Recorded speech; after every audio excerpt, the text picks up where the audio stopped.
ప్రాంతాల ప్రజలు అప్రమత్తంగా ఉండాలని, ప్రజలకు ఎలాంటి నష్టం కలగకుండా అధికార యంత్రాంగం అప్రమత్తంగా ఉండాలని రాష్ట్ర ఐటీ శాఖ మంత్రి దుద్దిళ్ల శ్రీధర్ బాబు తెలిపారు. రామగుండం ఎమ్మెల్యే రాజ్ ఠాకూర్, మకాన్ సింగ్, పెద్దపల్లి జిల్లా కలెక్టర్ కోయ శ్రీహర్ష, మంచిర్యాల జిల్లా కలెక్టర్ కుమార్ దీపక్లతో కలిసి మంత్రి దుద్దిళ్ల శ్రీధర్ బాబు ఎల్లంపల్లి ప్రాజెక్టును పరిశీలించారు. ఈ సందర్భంగా వారు మాట్లాడుతూ, ఎగువ కురుస్తున్న భారీ వర్షాల కారణంగా ఎల్లంపల్లి ప్రాజెక్టు నిండు కుండలా మారుతుందని, ముంపు ప్రాంతాల ప్రజలకు ఎలాంటి నష్టం కలగకుండా అధికారులు అప్రమత్తంగా ఉండాలని తెలిపారు. ఎల్లంపల్లి ప్రాజెక్టు సామర్థ్యం, ఇన్ఫ్లో, అవుట్ ఫ్లో తీరును పరిశీలించి ప్రజలను అప్రమత్తం చేస్తూ అధికారులకు ఆదేశాలు ఇవ్వడం జరిగింది. ఎస్ఆర్ఎస్పీ కడెం ప్రాజెక్టుల నుండి పెద్ద ఎత్తున వరద ప్రవాహం ఎల్లంపల్లికి రావడంతో 33 గేట్లను ఎత్తి నీటిని దిగువకు విడుదల చేస్తున్నట్లు పేర్కొన్నారు. గోదావరి నది పరివాహక ప్రాంత ప్రజలు అప్రమత్తంగా ఉండాలని, ప్రజలకు ఎలాంటి ఇబ్బందులు కలగకుండా అధికారులు చర్యలు చేపట్టాలని ఆయన అన్నారు. జిల్లాలోని వివిధ నీటిపారుదల ప్రాజెక్టులకు వరద వచ్చే నేపథ్యంలో అప్రమత్తంగా ఉండాలని రెవెన్యూ, పోలీస్, మున్సిపల్ నీటిపారుదల శాఖ అధికారులు సమన్వయంతో పనిచేయాలని తెలిపారు. శ్రీపాద ఎల్లంపల్లికి సంబంధించి ఇన్ఫ్లోస్, అవుట్ ఫ్లోస్ దానికి సంబంధించి వివరాలను తెలుసుకోవడానికి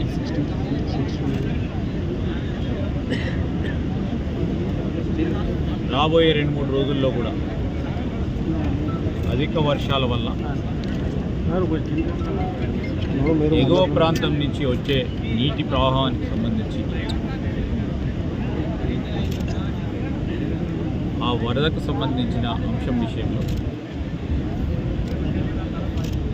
మా సోదరులు రామగుండం శాసనసభ్యులు రాజ్ ఠాకూర్ గారితో పాటు పెద్దపల్లి కలెక్టర్ గారు, మంచిర్యాల కలెక్టర్ గారు, ఈ ప్రాజెక్టుకు సంబంధించిన చీఫ్ ఇంజనీర్ గారు, మరి అధికారులందరూ కూడా వచ్చి ముందస్తు జాగ్రత్తలు తీసుకోవాలనే ప్రయత్నం, గత అనుభవాలను దృష్టిలో పెట్టుకొని ముందస్తు జాగ్రత్త చర్యలను తీసుకోవడం మా ప్రభుత్వం ముఖ్య ఉద్దేశం. ఒక ప్రక్కన ముఖ్యమంత్రి గారు, డిప్యూటీ సీఎం గారు, సహచర ఇతర మంత్రివర్గ సహచరులందరూ కూడా భారీ వర్షాలు పడతా ఉన్న ప్రాంతాల్లో ప్రజలకు ధైర్యం చెప్పడానికి, అదేవిధంగా అధికార యంత్రాంగం అంతా కూడా ఫీల్డ్ లెవెల్లో ఉండాలని సూచించడం, ఎక్కడైతే ఎమర్జెన్సీ పరిస్థితులు ఏర్పడతాయి అని అనుకున్నప్పుడు ప్రజలకు చేరువలో అధికార యంత్రాంగాన్ని ఉంచి వెనువెంటనే ఏర్పాట్లు చేస్తూ గోదావరి పరిహారిక ప్రాంతానికి సంబంధించిన గ్రామాలని అప్రమత్తం చేస్తూ వారందరినీ కూడా సెన్సిటైజ్ చేస్తూ అప్రమత్తంగా ఉండాలని వారు సహకారాన్ని కోరుతూ ఈరోజు మేము ఈ ప్రాజెక్టుకు సంబంధించిన అంశాన్ని చేయడానికి వచ్చాం. ఇప్పుడే మా చీఫ్ ఇంజనీర్ గారు, కలెక్టర్స్ కూడా చెప్పడం జరుగుతాం. పొద్దున, మధ్యాహ్నం, రాత్రి వారు ప్రత్యక్షంగా వచ్చి ఈరోజు శ్రీపాద లెవెల్స్ ఏ విధంగా ఉన్నాయి, ఎన్ని ఇంట్లో వాటర్ వస్తూ ఉన్నాయి, ఆ ఇంట్లో వాటర్కి సంబంధించి ఎన్ని అవుట్ఫ్లో వదులుతూ ఉన్నారు, కాన్స్టాంట్గా అంటే పరిహారిక ప్రాంతాల గ్రామాలను దృష్టిలో పెట్టుకొని పైన నుంచి వచ్చే వరదకు సంబంధించి ఎన్ని క్యూసెక్స్ వదలాలి అనే ఒక ప్రణాళిక సిద్ధం చేసుకుని వదులుతూ ఉన్నారు. ఇప్పుడు శ్రీపాద ఎల్లంపల్లిలో దాదాపు 14.7 టీఎంసీ నీటి నిల్వను, ఇంకా పైనుంచి వచ్చే ప్రవాహాన్ని వెనువెంటనే ఎంత వస్తే అంత వదిలే కార్యక్రమం పెట్టుకున్నారు. దీని కెపాసిటీ 20 లక్షల క్యూసెక్.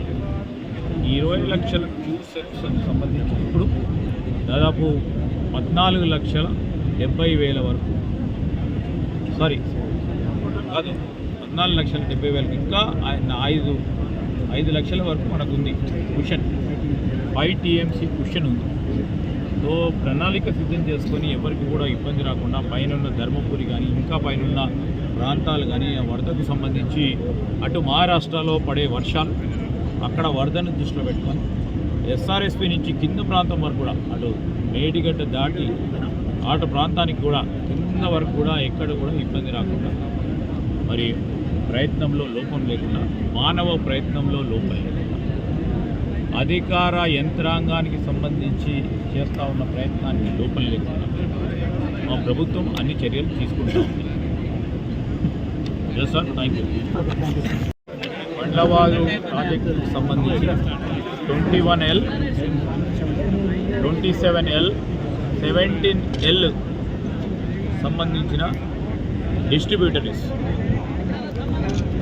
వాటన్నిటిని కూడా మేము రాబోయే ఒక నెల 2 నెలల కాలహయంలోనే అవన్నిటిని కూడా ప్రారంభోత్సవం చేయడానికి అన్నీ సిద్ధం చేస్తూ ఉన్నాం. ఈరోజు ఈ ఎల్లంపల్లికి సంబంధించి శ్రీపాద ఎల్లంపల్లికి సంబంధించి కూడా ఇంకొద్దిగా పనులు మిగిలి ఉన్నాయి.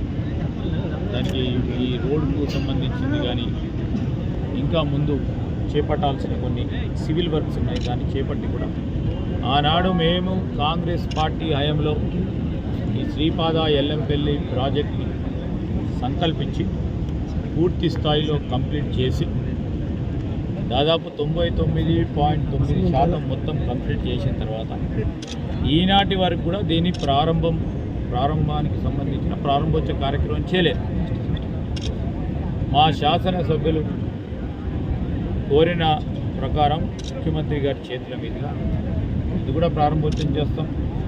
ఈ ప్రాంతంలో రామగుండానికి సంబంధించి ఇక్కడున్న ఈ శ్రీపాద ఎల్లంపల్లి ప్రాజెక్టుకు అంశాలను కూడా దృష్టిలో పెట్టుకొని మా రాజ్ ఠాకూర్ గారు ఒక ప్రణాళిక సిద్ధం చేసుకున్నారు. ఇక్కడ టూరిజం కేంద్రంగా పెద్దగా చేయాలని 70 ఎకరాలు పై చిలుపు అటువైపు ఉన్న దాన్ని ఒక టూరిజం కేంద్రంగా చేయాలని వారి ఆలోచన చెప్పారు.